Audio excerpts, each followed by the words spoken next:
Hello मित्रों, आज हम बेहद महत्वपूर्ण विषय पर चर्चा करने जा रहे हैं। कर्म कैसे और कब अपना हिसाब लेने आता है। क्या आप जानते हैं कि हमारे किए गए कर्मों का फल हमें कब और कैसे मिलता है? ये सवाल हर किसी के मन में उठता है। आज के इस वीडियो में हम जानेंगे कि कर्म का रहस्य क्या है। हम जानेंगे कैसे, कब और क्यों कर्म अपना हिसाब लेने आता है। क्या ये केवल हमारे पिछले कर्मों का फल है या इसका कुछ और ही गहरा मतलब है? यदि आप जानना चाहते हैं कि आपके जीवन में हो रही घटनाओं का कर्म से क्या संबंध है, तो इस वीडियो को अंत तक देखें। और हाँ, यदि आपको हमारे वीडियो पसंद आए तो चैनल को सब्सक्राइब करना ना भूलें। चलिए समय को नष्ट न करते हुए वीडियो में आगे बढ़ते हैं। आखिर द्रौपदी के किस कर्म या पाप के कारण उसका भरी सभा में चीरहरण हुआ?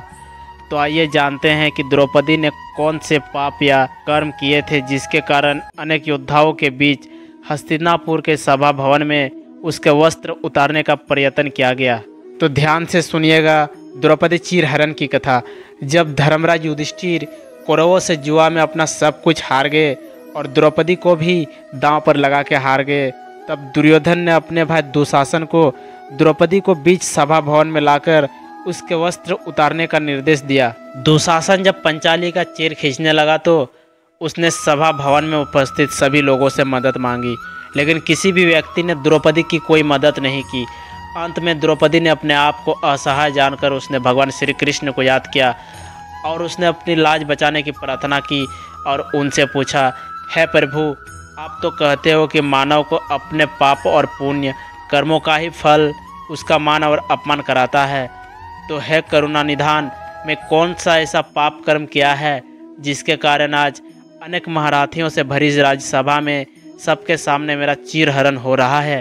तब भगवान ने द्रौपदी को उसके पूर्व जन्म का स्मरण कराया।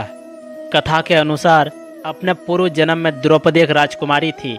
एक दिन जब द्रौपदी अपनी सखियों के संग गंगा स्नान के लिए जा रही थी तो उसने देखा कि गंगा में एक संत स्नान कर रहे थे और उनके अंग वस्त्र गंगा के किनारे रखे हुए थे। ये देखकर द्रौपदी को शरारत करने का विचार उसके मन में आया और उसने अपनी सखियों के साथ मिलकर उस संत के अंग वस्त्र एक स्थान पर छिपा दिए और चुपचाप किसी दूसरे घाट पर स्नान करने के लिए चली गई। स्नान करने के पश्चात अपनी सखियों के साथ हंसते हुए और आमोद प्रमोद करते हुए द्रौपदी अपने महल को चली गई।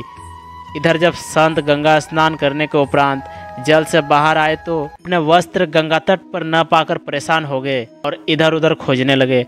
बहुत खोजबीन के पश्चात संत को अपने अंग वस्त्र एक जगह छिपे हुए मिल गए।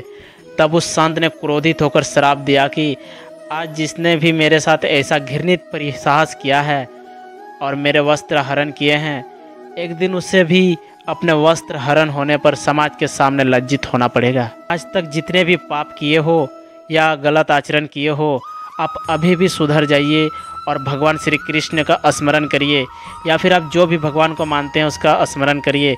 आपका सारा पाप धुल जाएगा। आइए जानते हैं एक और धार्मिक और सच्ची घटना से। हिंदू धर्म के अनुसार हमारे आज का जीवन हमारे पिछले कर्मों से जुड़ा होता है। कहते हैं अच्छे कर्म और अच्छे काम से ही हमें अच्छा भविष्य और अच्छा जीवन मिल सकता है। पुरानी ग्रंथों के अनुसार कर्ण और अर्जुन की दुश्मनी सिर्फ महाभारत तक सीमित नहीं थी, बल्कि कई जन्मों से चला रहा था। पुरानी ग्रंथों के अनुसार अर्जुन पूर्व जन्म में नारायण के जुड़वा भाई नर थे और कर्ण अपने पूर्व जन्म में दंभोभद्वा नाम का असुर था।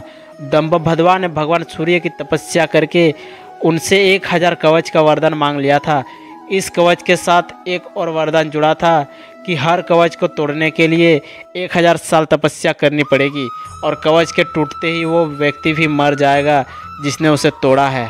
नर और नारायण ने बारी बारी से तपस्या करके दंभोभद्वा के 999 कवच तोड़ दिए और जब एक कवच बच गया तो असुर सूर्यलोक में जाकर छुप गया।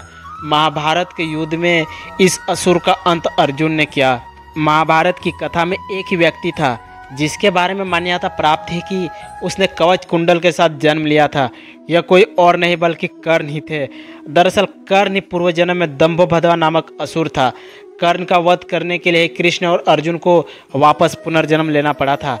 पूर्व जन्म में जब दंभोभद्वा का कवच टूटता और नर नारायण में से किसी एक की मृत्यु होती तो दूसरा अपने तप से दूसरे को जीवित कर देता और दंभोभद्वा से युद्ध करने लगता, तब तक दूसरा भाई तप करता रहता।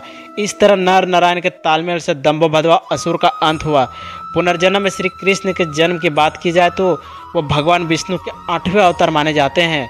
यानी इससे पहले भगवान श्री कृष्ण का 7 बार जन्म हो चुका था, लेकिन मूल रूप से यह माना जाता है कि कृष्ण पूर्व जन्म में नारायण ही थे। इन सब घटनाओं से यह निष्कर्ष निकलता है कि हमारा पुनर्जन्म होता है और हमें हमारा अच्छे और बुरे कर्म का फल अवश्य मिलता है।